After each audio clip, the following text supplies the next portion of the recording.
what I want.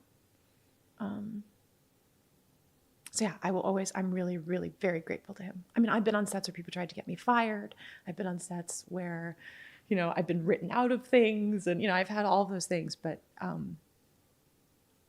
that's a good one. Eric gets my stamp of approval. Yeah. I want to work with him again deeply, but we'll see. Yeah. Why do you think you got emotional there? Like, what do you think that's about? I mean, I think just what I said, right? That the kind of work that I do it's not flashy.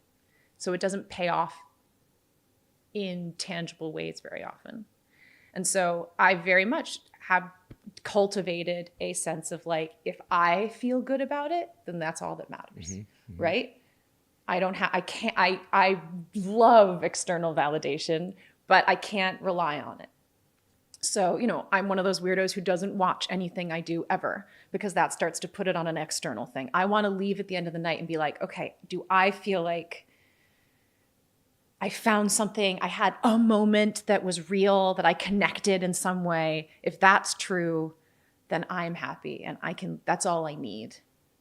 So when something like that happens, where another person vouches for me and says like I got emotional at the top of this when you were saying nice things, that stuff feels really good. It feels really good.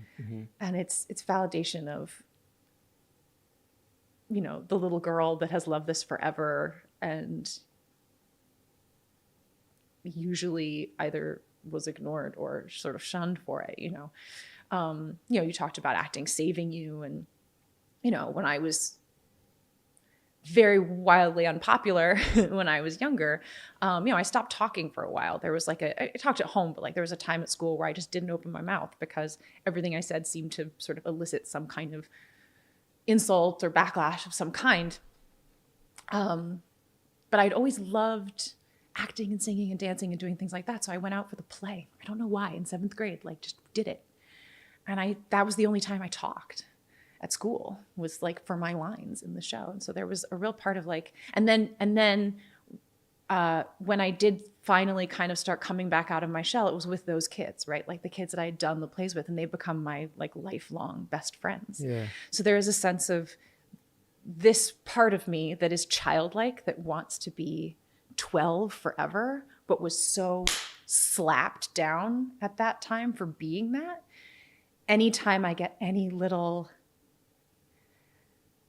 oh, I like 12-year-old Deb. Yeah. That little girl needs that healing so badly. Yeah. I do a lot of Dungeons and Dragons, and I did this Dungeons and Dragons show called Relics and Rarities.